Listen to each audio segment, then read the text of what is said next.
Welcome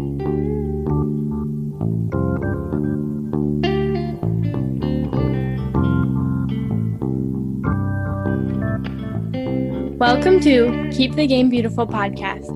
Each week, I highlight incredible people who are doing amazing things in soccer, the beautiful game. I'm Anna Turi, your host. Thank you for listening.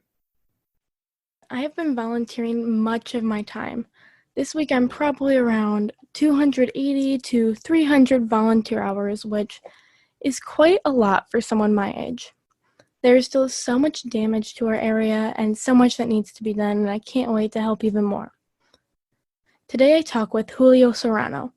We talk about the Latino Coaching Advocacy Council, his role in the council, when the council meets and what they discuss, and topics like that.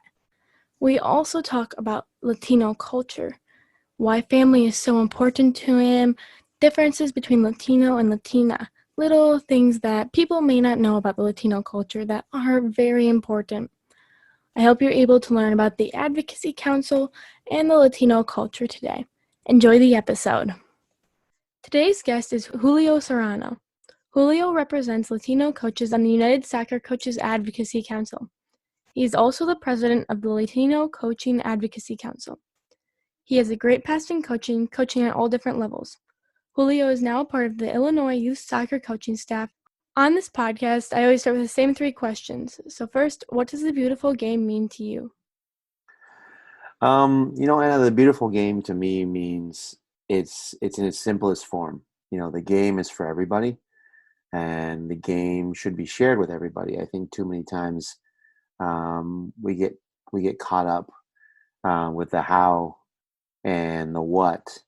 And we forget about the why, and the why is people, it's the kids, especially in youth soccer, it's about the kids. And I think too often times we get it backwards, right? I've seen a ton of podcast, I've heard a ton of podcasts and seen a ton of webinars, and none of them have had you guys on them, and telling us what you guys want and what you think is working. And I think that's important. We have to take that into consideration. And I think too many times as coaches, that's what the beautiful game means to me, is it's about the players, and in youth soccer, it's about the kids. So I think, we have to get back to that beautiful game and give it back to you guys, because it does belong to you. What are actions or things you do to keep the game beautiful? I've changed and reflected. In the last 20 years, I've been coaching for almost 23 years now. And it's been a long journey. And I think none of us start out, there's coaching courses and coaching licenses, but there's no real manual, so to speak, on how to be a good coach. And even as a parent, right, there's no good manual. But you always have to be willing to learn and change and adapt. And I think what the biggest thing is, actually, I've reflected a lot on, there's some teams and some group of kids that I think back and say, shoot, I screwed that up. I screwed that up, and I feel I don't beat myself up about it horribly, but I do remind myself daily that there was times that I've made many mistakes as a coach, and I just want to continue to get better. And we're not perfect. Just let everybody know that coaches aren't perfect. We know that.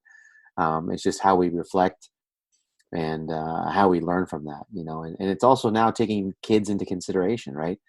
Letting them be a part of the process and choosing and having an opinion. Obviously, we are coaches and we are there to have some sort of structure. But ultimately, again, going back to our original statement, it's their game, and we got to give back to them. So I think that I've reflected, and I've spoken to mentors and other people, and also reaching out to people outside of coaching. Anna, too many times as coaches, we focus on, asking what coaches think. No, I think it's about asking teachers, right? Psychologists, how they approach kids, how kids learn and stuff like that. So I think that's the biggest step that I've taken, is asking about those things, not just the game, X's and O's, but talking about how to interact with kids. How do you encourage others to keep the game beautiful? Similar thing, as a part of the coaching education staff here at Illinois Youth Soccer and a grassroots licensed instructor, um, I continue to teach and talk about and encourage people to think about the kids and putting the kids first to keep it beautiful. I think one of the things that COVID has taught us, Anna, is that we don't need a CEO. We don't need 4 directors. We don't need a 12-member board. We need kids, because without you guys, there is no youth soccer. There is no youth sports. You know what I'm saying? So I think we have to flip the org chart. We have to flip the org chart. You guys have to be at the center of it. You guys have to be at the priority. And we have to look at things through your lenses, through the kids' lenses. Because if we don't, we're going to continue to get it wrong, and we're going to continue to lose players. Right? We're going to continue to lose players for, some people are like, oh, they're outgrowing it. No, I don't think so. I think maybe they just don't like it and they've had a bad experience. And I think, again, I've been the villain in that situation. I've made mistakes and maybe not created the best environment for learning and for loving this game. But I just continue to keep preaching and not preaching. I don't want to sound like that. We continue to keep educating and inspiring, coaches to continue education, continue asking, continue mentoring, and really caring about kids, right? Because you have to. If you don't care about kids and you don't enjoy kids, um, you don't care about them and defend them, then maybe you shouldn't be a youth coach, you know? How can we encourage coaches to flip the way they look at the game and focus on the kids? That's a great question, and that's $1 million question right there. I think. I just think it's just we have to continue to obviously inspire and have initiatives that not only again, it's the holistic approach, and continue to teach that, continue to inspire people to practice that. The U.S. coaching philosophy is fun and development, right? That's what U.S. soccer it believes in, and I believe in that. So let's look at the opposite of that: boring and stagnant. Do you think kids want to be in that environment? Not boring and stagnant. So then we have to look at that, right? We have to look at those things, and there's years and years of research to prove this, right? Even in learning, right? If learning through play, um, and we just have to continue to do that, and that's the only really way, is showing people with research, showing people with your sessions, and then also as coaches, we have to walk the walk. We have to walk the walk, right? We just can't talk the talk when we go to courses and teach it. We have to walk the walk and practice it in our own lives, and practice it in our own sessions, so that people can see it does work. Last night I just had a session with a U18 team, and we did a little bit of play, believe it or not, at a club team. They loved it, and we reflected on it, and the boys are like, "Coach, we loved it because you just let us play, right? Obviously, you coached us and helped us, but you just let us play. And what do you want to do when you get to the practice? I mean, do you want to stand in the line, wait your turn, Anna, or do you want to play? I mean, what's the first question you guys use? I don't know. Maybe if you don't ask this, but maybe your teammates, Coach, when do we scrimmage? That's a sign that we have to get back to the game and play the game. So just that, and I just continue to educate and continue to inspire people. And then also walk the walk. Whatever we teach, we have to make sure that we're implementing it, obviously. You had also talked about making some mistakes and maybe not creating the best environment. How important is it as a coach that you're able to learn from mistakes? I think it's paramount. I think mistakes aren't necessarily a bad thing. It's part of the journey. And as coaches, we have to learn that, quickly. We do have to learn that quickly. Why? Is because we ask that of our players, right? We ask that, keep your heads up. Don't dwell on so much on it. But obviously, learn from that mistake. And I think it's just kind of taking into account, right? Writing down the times that you felt, or that reflection really has helped. And reflection, Anna, is not easy. right? It's not easy because no one wants to be wrong. We don't want to admittedly say, hey, I was wrong there. But I think it's a skill that you learn, and through time and experience, and again, just making it a part of the journey. And mistakes are going to happen. We're not perfect. Nobody's perfect. And that's part of the journey. And now I think I'm, 100% better person and a better coach because of those mistakes. Obviously, I want to, I have been trying to reach out to players and teams and kind of say, hey, yeah, I got that wrong, and I want to apologize. And I have to a couple players already. Um, but it's important, and it's super important. And I think the more we reflect and the more we get better, the better environments we're going to create. Because again, it's just the game is simple, right? The game is simple. But Johan Cruyff said the game is simple, but it's hard to play simple, right? And so we just have to create a good environment where kids are learning, where it's autonomous, where you guys are taking control of your learning, right? And become more responsible about your learning too, in the game. And it's just that it's just working together and facilitating more than dictating and preaching. I misquoted that, but it's not preaching. It's more of educating and inspiring and guiding, right? Guiding you guys and allowing you to make those mistakes as we have, and then just picking you up and making sure that you understand that's part of the process. It's not like it shouldn't be you make a mistake, get out of the game, right? And if that's happening, then there's a bigger problem, right? Because then mistakes aren't part of the journey. Mistakes are be alls and end alls, and it can't be that way. I want to take a bit of a step back. Could you tell me more about your coaching journey and why you decided to coach? Sure. I'm the son of a Mexican immigrant. Proud, hardworking man, and I appreciate everything he has taught me. And he's now enjoying his retirement, which I'm so happy and I'm proud of, and my mom as well. Um, it started back in high school, Anna. And I'm going to date myself here. It started over almost 25 years ago. I started. It was actually a high school volunteer project, and we had to complete so many hours in high school to graduate. And on the list was my little town that I grew up in, was Half Moon Bay Sports Club Incorporated, which was a youth recreational soccer league, which I played in. And there I am at 15, 16, and I pick up the phone and try to get in contact, and lo and behold, I volunteered to coach my first team. And the first team was the Sonics, the Sonic the Hedgehog, Sonic, and it was the Sonics, and it was absolutely. I fell in love with it.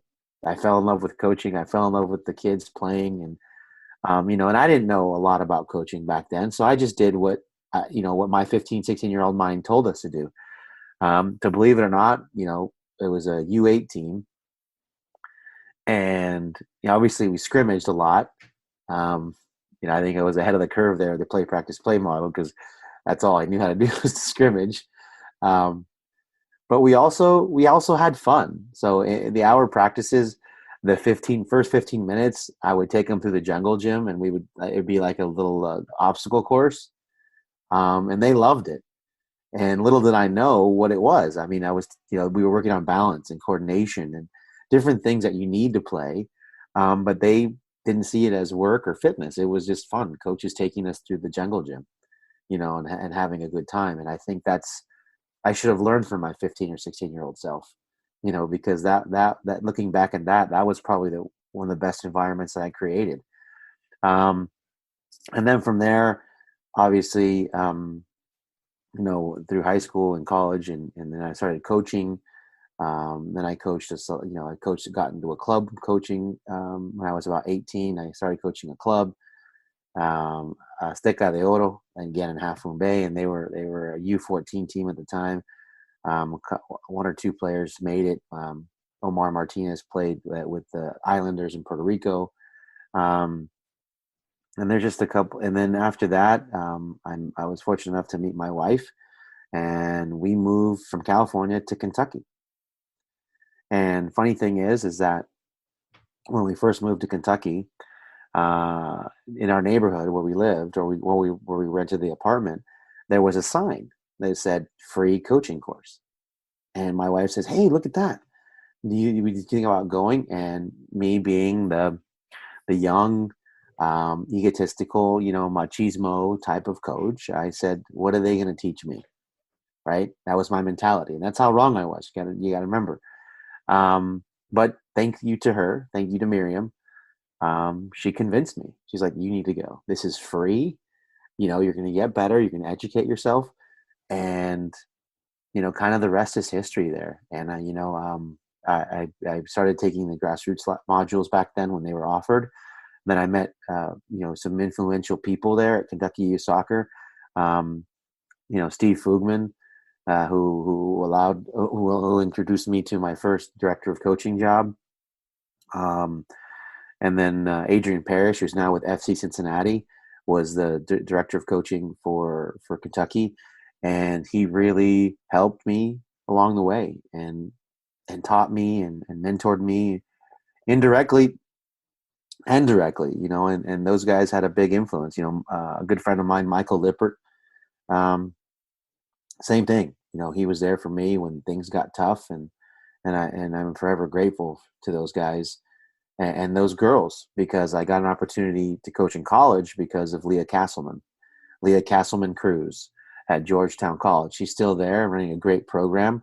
But she helped open the doors for me, and I'm forever grateful to those people that have opened the doors and have provided an opportunity for a young Latino man to have opportunities to coach. And I think that's what it's about, and is lifting other people. And that's kind of what my coaching journey is about, is other people that help me lift myself up.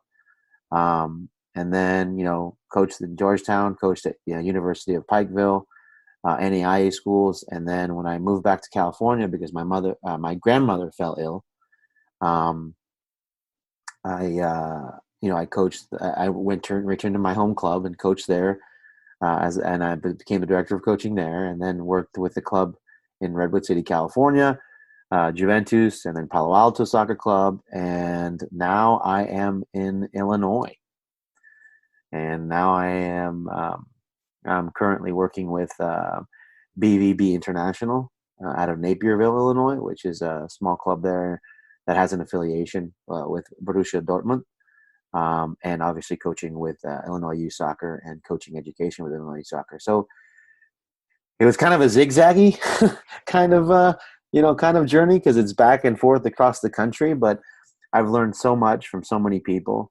In California, Jake Morrison is a great friend of mine and a great mentor, even though he's younger than me. But he's a great mentor and has really helped me along my path and along my journey. I think that's important, and is that we as coaches and even young players find mentors, right? Find mentors that can help guide you through the process, not tell you what to do, right? But help you figure things out and talk things out. What are some of your favorite coaching moments? I would have to say, looking back, one of my favorite coaching moments is, believe it or not, is some of the bus rides. Some of the bus rides. It's true. People, you forget about the wins and losses. You really do. In my opinion, I have. You forget about those, and you remember more like the bus rides. The college bus ride trips, or the hotel stays. I remember I was coaching a team. I was coaching a team in Lexington, Kentucky, LFC, and it was a girls. I want to say it's a girls U10 team. We had a blast with that group. Those girls are special, and now they're doing great things. They just graduated high school, so they're all all going on to college. Some playing, some not. But I'm so proud of that whole group. We were in a tournament up in Ohio, and as most young coaches do, we got a little heated with the ref, and I got a yellow card. And so that was that Saturday. And so, we all went to dinner, and, we all talked. And then the next thing you know, Sunday morning, I get up and my door is covered with yellow sticky notes. And my girls team at the time, decided to sticky note my door with yellow sticky notes to remind me, to, hey coach, keep your mouth shut. You know what I'm saying? It was cute, and I really appreciate that. And to this day, when I actually was able to, in August of last year, I was able to go back and see a couple of them, and have some dinner with their families and stuff. And that was the first story they brought up. They're like, Coach, you remember the sticky notes? I still remember the sticky notes. So those are the things, Anna, that we really remember. We remember that. And I personally remember that, the fondness of the interaction. Again, going back to the human side of it, right? We forget about the W's and the losses. It's more about the interpersonal relationships to develop. And now to get invitations to graduations, to weddings. I'm invited to a wedding of a former player in September. That's the awesome thing. That to me is the trophy. That to me is what's worth it the most. And that to me is keeping the game beautiful, because now they have taken the time to invite you and include you in their lives. That's awesome. That's a better feeling than any winning. Moving on a little bit, when and why did you decide you wanted to be on the United Soccer Coaches Advocacy Council? It was actually an email from my friend Jake Morrison. He actually saw the posting, right? They posted the position. They posted it, and he's like, "Hey man, I think you'd be good at this." And that was back in the summer of last year. And so I was like, "Oh yeah, okay, looks very interesting." I've been a member since 2002, and so I said, I think I will. So I ended up applying and made it, and lo and behold, here we are. Here we are 7 months into our into our 3-year period as the chair, and it's been exciting, and I'm very grateful to all the obviously all the advocacy members, and I'm very grateful to our Latino coaches group, Anna, because we have really come together in this COVID time. I say this all the time, is that we're in the same storm, which is COVID, right? But we're not all in the same boat, because not all of us had the same experience, right? And so I think, but everybody's been really, really helpful to each other, and I think that's been a great, great blessing. Is that they're really, and so that's basically how it was. It was an email from my friend Jake Morrison, and then I told him, I said, "Listen, I'm not doing it without you," and so he's now my vice chair for the group, and kudos to him, because a lot of things that we do couldn't be possible without him. So I really appreciate him. What was the application process like? The application process was actually, it was lengthy. It was lengthier, and I think that United Star Coaches really did a nationwide search.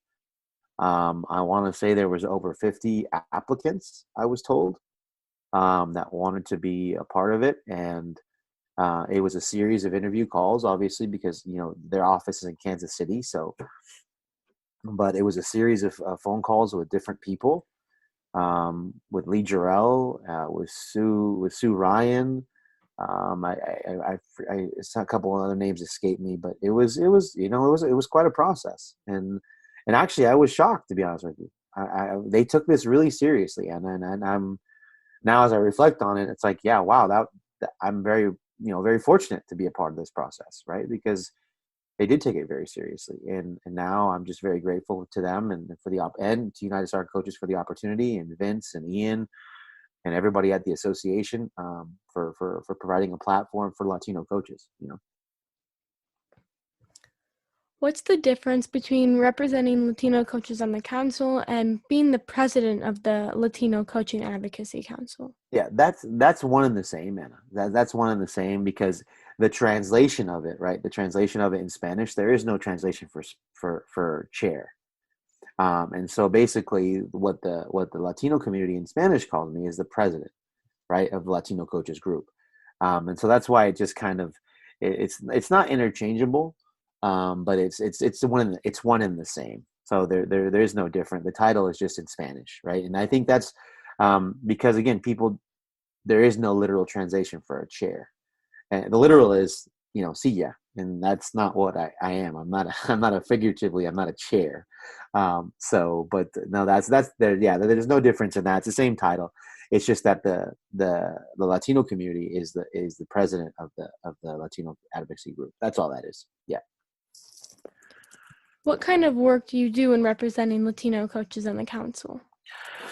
We advocate, educate, and serve. So those are the three pillars of United Soccer Coaches, right? So we want to advocate, obviously, for them. Like during this COVID time, I got a lot of stories, and I got a lot of stories from people and members and people from different parts of the country that have really been affected by this craziness. And it's providing opportunities to connect with them with the resources. For some coaches, it was as simple as connecting them with food banks, right? Because they didn't have a job anymore, right? They didn't have any money. Or connecting them with, with state resources of where to go to connect, for unemployment benefits. It was more than soccer. It was more than soccer, and I think, and then obviously engaging them and making them, helping them feel that they're not alone, right? Because, if we're quarantined, Anna, the hardest part isn't being quarantined. The hardest part is being away from your friends and your teammates and your coworkers, right? That's the hardest thing. And sometimes you can feel alone, right? And some coaches started feeling alone. Some coaches started to feel like they, not that they didn't matter, but they just, they started feeling alone. And just letting them know that, engaging them, that we're still here for them.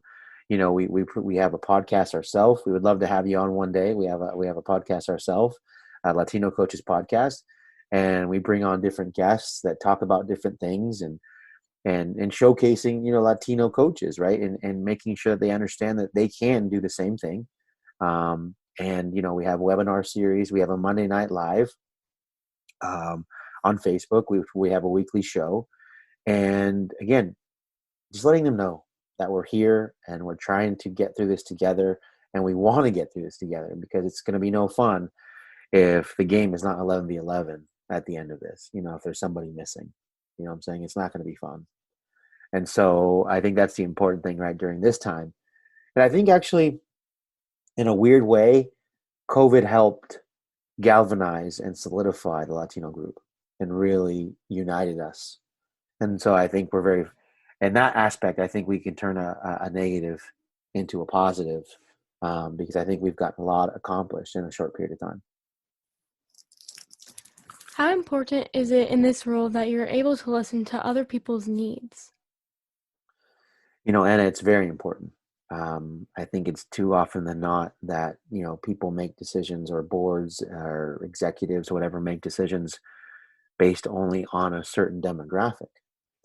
And I think, being the chair for the Latino coaches group, it's actually taught me that obviously Latino community is very large and very vast. So it's different, right? So we actually have different countries involved in that. Just because we all speak Spanish or a version of Spanish, because Brazilians speak Portuguese, their needs are very different, Anna, right? So, there's Latinos from Mexico, there's Latinos from Central America, there's Latinos from South America, there's Latinos from the Caribbean, Cuba, Puerto Rico, Dominican Republic, Haiti. So it's super important because each of their needs of their communities are different. You know what I'm saying? So I think it's so important to be able to, but not only that, but also listen to the other advocacy groups, like our Black coaches group, who the chair is Nicole Hercules, and the women's group whose chair is Haley Carter, and the LGBT group whose chair is Dan Woe, and the disabilities and allies group, which is Katie. We have to listen to each other, right? Because at the end of the day, and I guarantee you, we're all talking about the same thing. We're all talking about the same thing. It's just now, how do we how do we help more people? You know what I'm saying? And I think by us listening to each other, by us gathering information and talking to each other, we're going to find out we're a lot closer in similarity than we think. So yeah, super important. You had talked about COVID being a main topic of conversation, but is there anything else that you've been talking about lately? There is. Obviously, we've talked about education, the process of education through United Soccer Coaches, the process of education through U.S. Soccer. Obviously, we've had several guests. We've had a couple guests from teaching a different methodology. We actually had a sports psychologist on 2 weeks ago, so we talked about, everybody's talking about the X's and the O's and the sessions and this and that. But we also have to take into consideration, how are the players are going to return mentally? And maybe some of the players maybe lost a family member because of it, or, lost a friend or lost a teammate. How are they going to come back? Right. And so again, just having our coaches reflect on that, and help them that. And another thing we've been talking about a lot is obviously the gap. And let me explain to you the gap of the haves and the have nots. It's getting bigger, and that's unfortunate. Because whenever all the big clubs were doing the virtual training, some of the smaller clubs couldn't do that. One, because they didn't have the resources. But I'll give you a crazy number here. But here in Chicagoland, or in Chicago, the city of Chicago proper, they gave out laptops and iPads and stuff like that, right? But there were still 100,000 kids without internet. So how are they going to connect?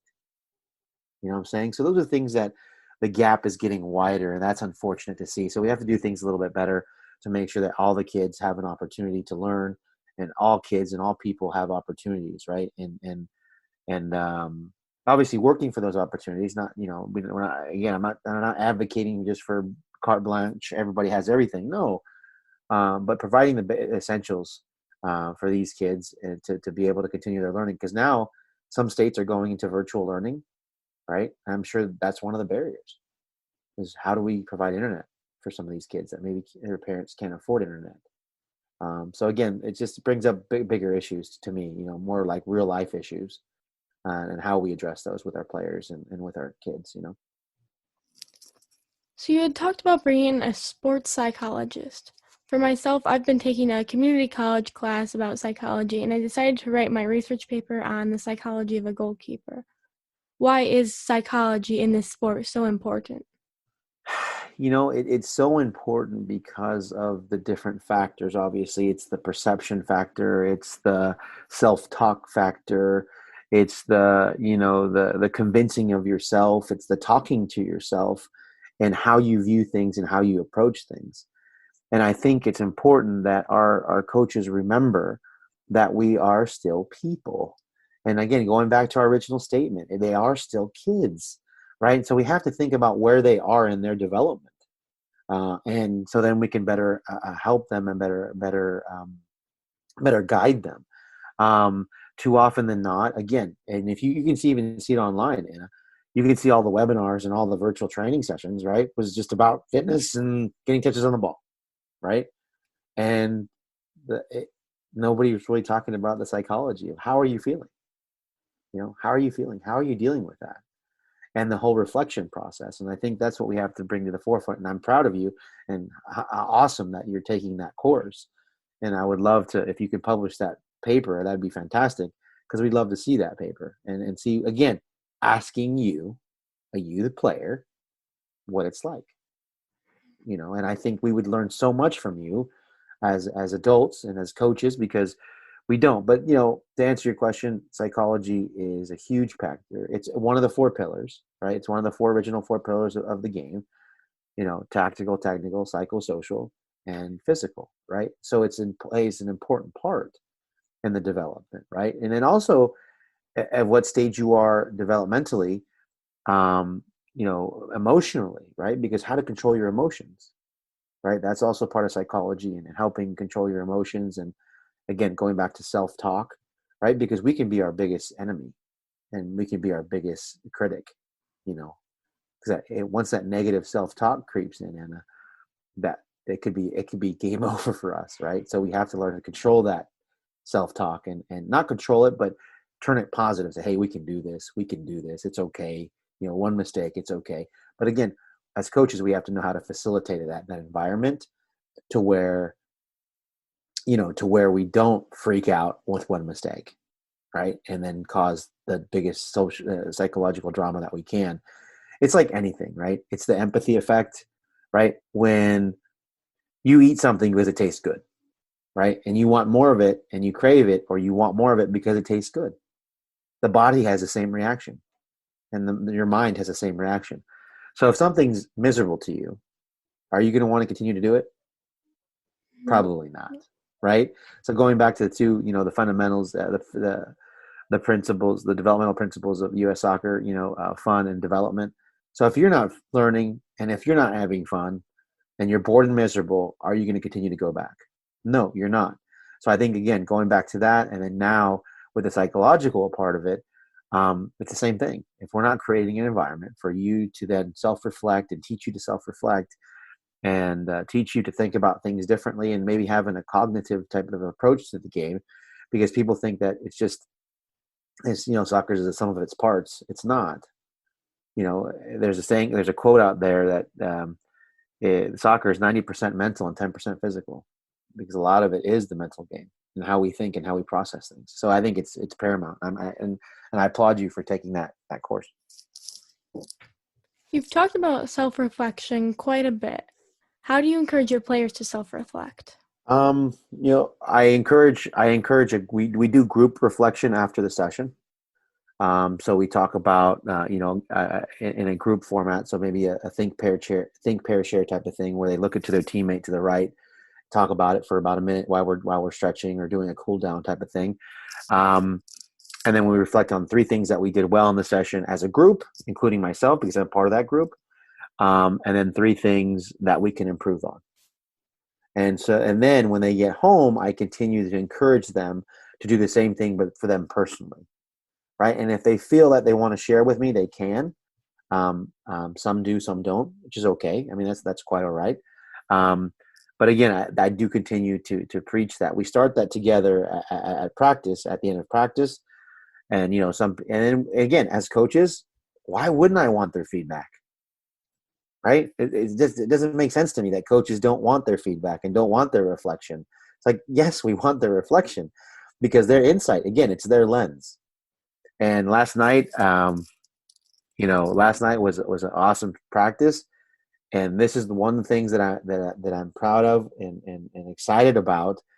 Obviously, there was some things, equipment wise, I wasn't prepared because of the pandemic. It's the weird, you can't share, and cones and the pennies and stuff like that. Obviously, that's got to be better. So the organization on my part has to be better, and the kids told me that, and I think that's fair and valid. But one of the things they said was, Coach, we loved how the activities translated to the game. Right? So the games that we did during the first and second phase, right, during the warm-up phase and during the orientation phase, applied to the big game. Right? So they were able to transfer what we learned into the big scrimmage at the end. And that, to me as a coach, man, that's like scoring a goal ourselves. You know what I'm saying? Because it makes you feel good that we were able to facilitate that, and that they were able to see, what we were trying to accomplish. And that was pretty impressive. And I was excited about that. And I thank them for their disposition, obviously, for their effort, because without their effort and disposition to learn, it wouldn't have been possible. So that was awesome. I really, really appreciated them for that. On this podcast, I've loved learning about different cultures. So before we wrap up, I have a few questions just about the Latino culture. Sure. So sometimes I've heard Latina and sometimes Latino. Could you tell the difference and when's the right time to use each one? Sure. Latino is it's a gender, so it's specific. So it's the Latino it would be a male part of the community, and Latina is the female part of the community. But there is a movement, and I'm trying to get behind it, Latinx, which basically covers everybody. So it's essentially it's non-binary, basically. We want to get to a point where it's Latinx, right? So it's the whole community. It's not just one part of the community. Because when we say and I think I think maybe the issue in our name too is Latino Coaches Group. We've actually talked about maybe changing that in the future, because it may not be welcoming to Latinas, right? Because they just see the O there and say, oh, it's just for males. No, it's not for males. And we have some great girls and ladies in our group, and we appreciate them, but we could always use more. to help give perspective and give us help. So yeah, that's the difference there. That's the only difference. It's the O and the A is basically masculine and then feminine tense, and so that's the only thing there. Mm-hmm.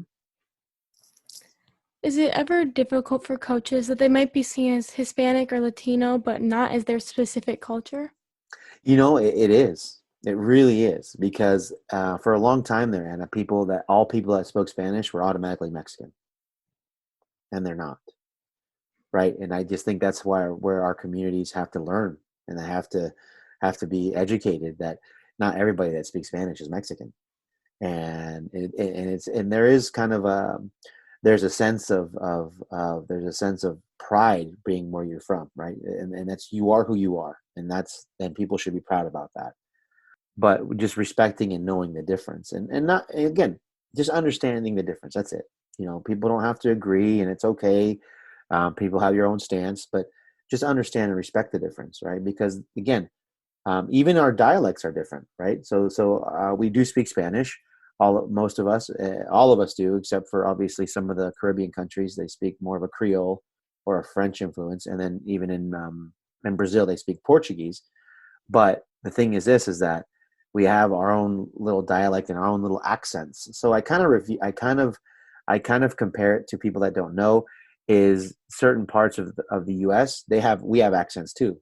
I don't know if you know that, but we have accents too, and it's a little bit thicker, obviously, in the South. It's a little bit thicker, obviously, in Boston and New York. And then Californians, they say we have accents, that we talk different and we talk a little bit weird and use the word hella and cool and rad and all those kind of weird words. And then obviously, so it's similar to that. Not quite as simple as that. It's obviously a little bit more complex than that, but there is a little bit of difference. And even in vocabulary, it's not the same. There's a lot of different words for different things, and but we do share the language. It's just that they have different dialects or different versions of it. So yeah, but they do take pride in, like, for example, I know Central Americans don't really feel respected, when they're called Mexicans. Hey, are you a Mexican? They feel disrespected when they're jumbled up. You know what I'm saying? And again, it's not meant to be derogatory towards Mexican Americans. It's just that they feel disrespected because you didn't take the time to ask them. Say, hey, how are you doing? Hey, where are you originally from? So yeah, definitely be cognizant of that, and then even ask them. It's like, hey, where's your family from? What is your ethnicity? And then you can clarify that, and definitely don't jumble them together, because yeah, that's pretty offensive. Pretty offensive. I have one final question, which I ask every guest. What do you hope people remember about your impact to soccer and the world? That's a great question, and I've heard your other podcasts, and I don't even know if I can come close to those answers. I just want to remember as someone that tried to unify the game, tried to bring the game to more people, and honestly, that we did it because of for the love and passion of the game. That's how I'd like to remember it, Anna. And I think that the more people that have exposure to the game, I think the more people that have an opportunity to play this game, they're going to fall in love with it like we did. They're going to fall in love with it. But we have to provide them an opportunity. We cannot decide. We cannot be gatekeepers anymore. We have to be curators. And what that difference is that gatekeepers are saying, you can get in, you can't get in, as opposed to curators saying, hey, here's the information. We're just going to take care of it for you. Come on in. Anybody can learn it. It's offered to anybody, but we're going to still protect it and make sure it's orderly and organized and everything else. So I think that's the difference. I want to be known as a curator, not a gatekeeper, because I want to be able to provide opportunities to love this game to everybody. And that's it. That's really what I'd like. And then obviously my passion and love for this game and the people that play it. I absolutely loved learning about the Latino culture. I had taken a Spanish class last year, and I'm going to take another one this year. I had heard Latina and Latino, but I never knew the exact difference. Julio kind of specified that for me, and I absolutely loved learning about it. I also think it's very important to talk about the specific cultures and not just calling someone Latino, but knowing the specific cultures. It's very important for us to understand that. I hope you enjoyed the episode, and until next time, remember to keep the game beautiful.